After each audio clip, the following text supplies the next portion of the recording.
CMI report हिसाब रे सारा भारत वर्ष में 3,50,000 कोटी टंकार घरोई पुंजीनिवेश होता बेले आम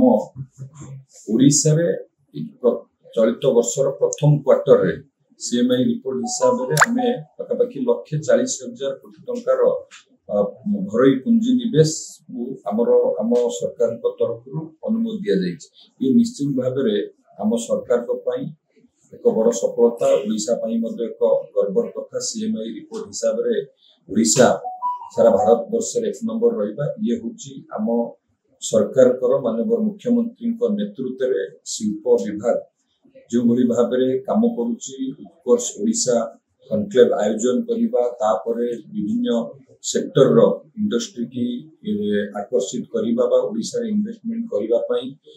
माननीय मुख्यमंत्री नेतृत्व को भरोसा कर पाखापाखि 16,73,000 कोटी टंकार इन्वेस्टमेंट इंटेंट आसवा और परवर्ती समय यार सिंगल विंडो क्लियरेंस हो एचएलसी अप्रूव हो सब अप्रूव कर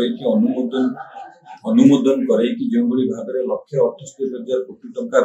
प्रथम वर्ष में आम शिलान्यास करने उद्घाटन कर सरकार सफल होते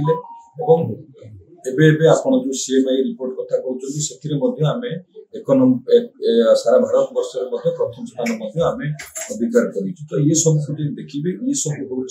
वास्तवतार रिफ्लेक्शन आम सरकार जो पॉजिटिव वे काम कर वास्तवतार ये हूँ एक रिफ्लेक्शन एवं निश्चित भाव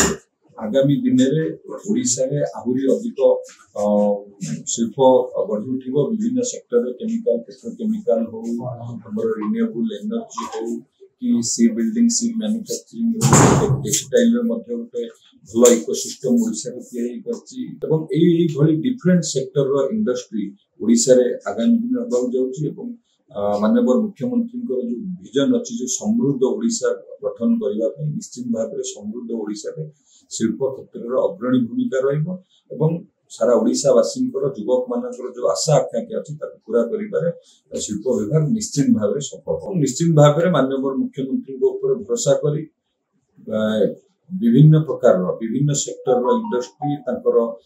प्रतिनिधि माने भरोसा करके ओडिशा रे प्रतिष्ठा करने मन बढ़ाई आगामी दिन में निश्चित भाव में ओडिशा शिल्प विभाग इंडस्ट्री क्षेत्र में बहुत ग्रोथ आगामी दिन में कर माननीय प्रधानमंत्री जो पूर्व ओडिशार जो पूर्वोदय मिशन अच्छी ओडिशा ग्रोथ इंजिन भाव में ओडिशा ही रही।